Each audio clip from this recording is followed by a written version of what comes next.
the dough. Jesus spoke all these things to the crowd in parables.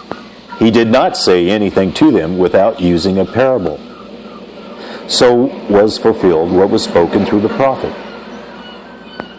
I will open my mouth in parables. I will utter things hidden since the creation of the world. Then he left the crowd and went into the house. His disciples came to him and said, "Explain to us the parable of the weeds in the field." He answered, "The one who sowed the good seed is the Son of Man. The field is the world, and the good seed stands for the people of the kingdom. The weeds are the people of the evil one, and the enemy who sows them is the devil. The harvest is the end of the age, and the harvesters are angels. As the weeds are pulled up and burned in the fire, so it will be at the end of the age. The Son of Man will send out his angels, and they will weed out of his kingdom everything that causes sin, and all who do evil. They will throw them into the blazing furnace, where there will be weeping and gnashing of teeth. Then the righteous will shine like the sun in the kingdom of their Father. Whoever has ears, let them hear. The kingdom of heaven is like treasure hidden in a field. When a man found it, he hid it again, and then in his joy went and sold all he had and bought that field. Again, the kingdom of heaven is like a merchant looking for fine pearls. When he found one of great value, he went away and sold everything he had and bought it.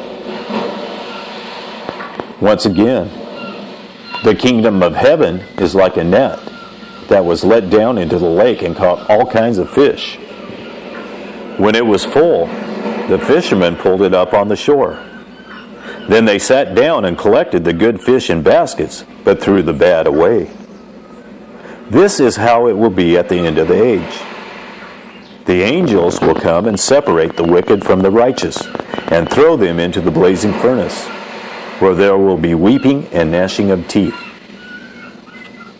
Have you understood all these things? Jesus asked. Yes, they replied. He said to them, Therefore, every teacher of the law who has become a disciple in the kingdom of heaven is like the owner of a house who brings out of his storeroom new treasures as well as old. When Jesus had finished these parables, he moved on from there. Coming to his hometown, he began teaching the people in their synagogue, and they were amazed. Where did this man get this wisdom and these miraculous powers, they asked. Isn't this the carpenter's son? Isn't his mother's name Mary? And aren't his brothers James, Joseph, Simon, and Judas? Aren't all his sisters with us?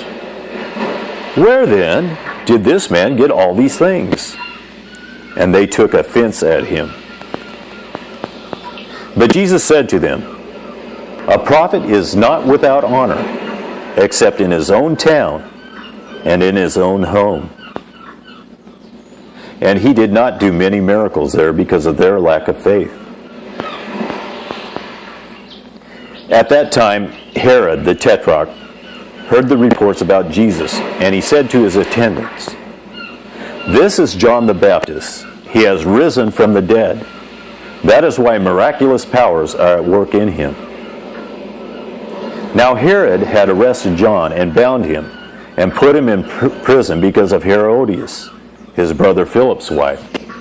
For John had been saying to him, It is not lawful for you to have her. Herod wanted to kill John, but he was afraid of the people, because they considered John a prophet. On Herod's birthday, the daughter Herodias danced for the guest and pleased Herod so much that he promised with an oath to give her whatever she asked.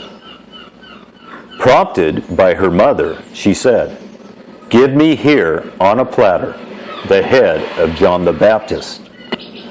The king was distressed, But because of his oaths and his dinner guests, he ordered that her request be granted and had John beheaded in the prison.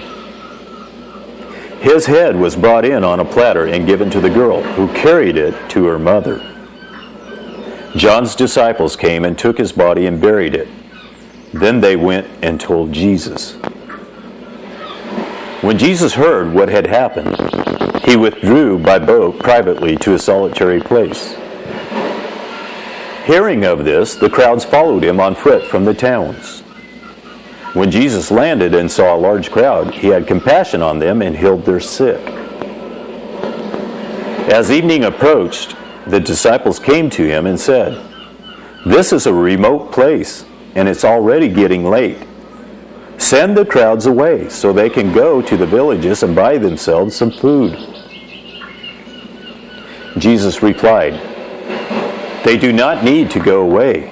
You give them something to eat." "We have here only 5 loaves of bread and 2 fish," they answered. "Bring them here to me." And he directed the people to sit down on the grass. Taking the 5 loaves and the 2 fish and looking up to heaven, he gave thanks and broke the loaves. Then he gave them to the disciples, and the disciples gave them to the people. They all ate and were satisfied. And the disciples picked up 12 basketfuls of broken pieces that were left over. The number of those who ate was about 5,000 men, besides women and children. Immediately, Jesus made the disciples get into the other side, while he dismissed the crowd. After he had dismissed them, he went up on a mountainside by himself to pray. Later that night, he was there alone, and the boat was already a considerable distance from land, buffeted by the waves because the wind was against it. Shortly before dawn, Jesus went out to them, walking on the lake. When the disciples saw him walking on the lake, they were terrified. "It's a ghost," they said, and cried out in fear. Jesus immediately said to them, "Take courage, it is I. Don't be afraid." "Lord, if it's you," Peter replied, "tell me to come to you on the water." "Come," he said. Then Peter got down out of the boat, walked over, and came toward Jesus. But when he saw the wind, he was afraid, and beginning to sink, cried out, "Lord, save me." Immediately Jesus reached out his hand and caught him. "You of little faith," he said, "why did you doubt?" And when they climbed into the boat, the wind died down. Then those who were in the boat worshipped him, saying, "Truly, you are the Son of God." When they had crossed over, they landed at Gennesaret. And when the men of that place, they sent word to all the surrounding country. People brought all their sick to him, and begged him to let the sick just, and all who touched it were healed.